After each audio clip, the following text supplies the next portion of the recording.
everyone, it's Deke. Today I'm going to go over how I do challenge rifts with my Crusader in Diablo Immortal. We're going to talk through the skills, the essences, and then get into some gameplay and talk about some strategic ways to maximize the build.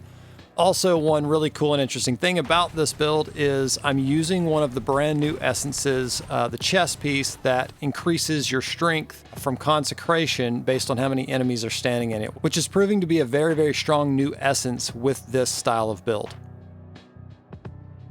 So for the skills, we're going to be using Sacred Fire as our primary, Holy Banner, Spinning Shield, Consecration, and Conjuration of Light.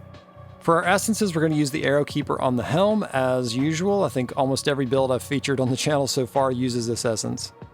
We're going to increase our Conjuration of Light duration by using the Wind Blessed Pauldrons on the shoulders. On the main hand, we're using Horn Splitter to gain some damage over time effects.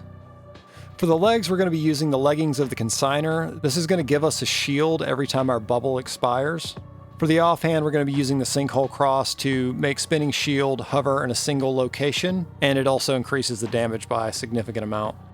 Lastly, we're going to use the Last Defender on the chest. This is the new essence that just came out a few days ago. For every enemy affected by your consecration, you receive Heavenly Strength, increasing your damage by 3.8% up to 19%. Keep in mind that's at maximum mastery. I have no set bonuses at all in this challenge rift. I'm basically just using the absolute highest combat rating gear that I can find. I'm using 5 pieces of cursed gear with the nettled property, which is giving me a counterattack shield every time I gain a shield. This is really only getting triggered by my Frozen Heart gem and also by the Leggings essence, which creates a shield when Conjuration of Light ends. On my 6th item, I'm running an Invocation, and I'm using the property that gives me a stun to all enemies. I'm using the Vanquisher Paragon, and I'll put a link in the description below for the full talent calculator. And just to give you a frame of reference for this run, my combat rating is 15,334, my resonance is 2,880, and I'm taking 175% more damage from the monsters, and I'm dealing 63% less damage to them.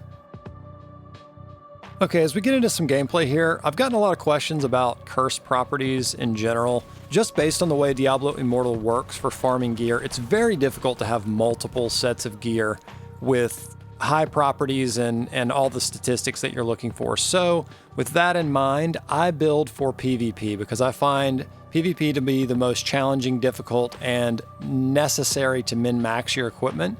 So I use the Nettled property as my curse property because I run mount banks in PvP and I'm constantly triggering shields, so the counterattack is very good in that scenario. Now, having said that, I find that in PvE the counterattack is actually pretty good too. So in this build, it works out pretty good while we're using the Leggings of the Consigner. You'll find that after every bubble, you are getting a shield from that essence, and that will trigger your curse property and give you some counterattack damage. Now, I also run a Frozen Heart, so I get it a little bit from that as well, but based on the cooldown period in between, you're probably going to get it every time you trigger the Leggings of the Consigner. So basically the strategy that I use in challenge rifts is I'm trying to group up as many mobs as I can that are either white or blue. So I'm looking for blue packs, and I want to pull white packs onto the blue packs. If I see a yellow pack, I just skip it. They're too hard to kill, they take too long.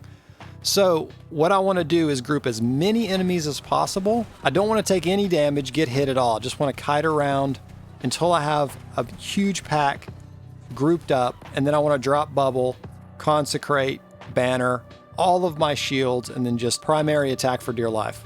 You're trying to put out as much damage as you can on as many targets as you can, but you need to have blues in there. You'll see in this run that there are very, very few elites in this, but there are a lot of whites, so I opted to actually kill some of the white mob groups with no blues. The biggest challenge that a Crusader has in a challenge rift is killing the boss at the end. Depending on which boss you get at these higher difficulties, you simply cannot get it down. You'll see in this run, I got arguably the absolute easiest boss you can get in a challenge rift. I had already finished a 288 prior to this with a little bit less CR. So you can see here I am only doing 63% less damage. I think when I cleared it for the first time, I did it up in the 70% less damage. So It was more difficult. It took me a lot more time. Came down to the wire. It probably took me 9 minutes to do it. And I think I didn't have this boss. I think I had the Blood Queen boss, and I'm pretty sure that I had some type of pylon. Typically, if you want to get a high challenge rift, you need to have a good mob type. As you're going through, you want to have decent blue pack density, and you want to find a pylon at the end. Preferably Frenzy or Empowered. Those are the two strong ones, which either give you crit or attack speed. In a perfect run for me at my highest level challenge rifts, I have at least half of my bar left over to fight the boss because it's going to take you that long. Your Crusaders are very, very slow at killing bosses. So prior to the new Essence, I was running this exact build, except on the chest, I was running the Essence that gives you increased duration on Conjuration of Light, meaning that I could have bubble up longer and stand in it longer, so I'm doing more damage longer. But this new Essence with Consecration, it increases your damage dramatically. You're getting almost 20% flat damage increase across the board on all of your skills. And since the way you're fighting in this, for the bulk of it, is that you're grouping up tons and tons of mobs, you get maximum value out of that. Now, you don't really get a lot of value out on the boss unless they're spawning ads, in which case you will get some value out of it. Another cool feature of actually running Consecration in here is that it has a very short cooldown. So in between your big cooldowns with Bubble and Banner, when you're doing your big bulk damage, you can drop your Consecration and then kite around in circles and let the mobs stand in it and bake, basically. And then you'll get your big cooldowns back, Consecration will come back pretty quickly, and then you can rinse and repeat that practice.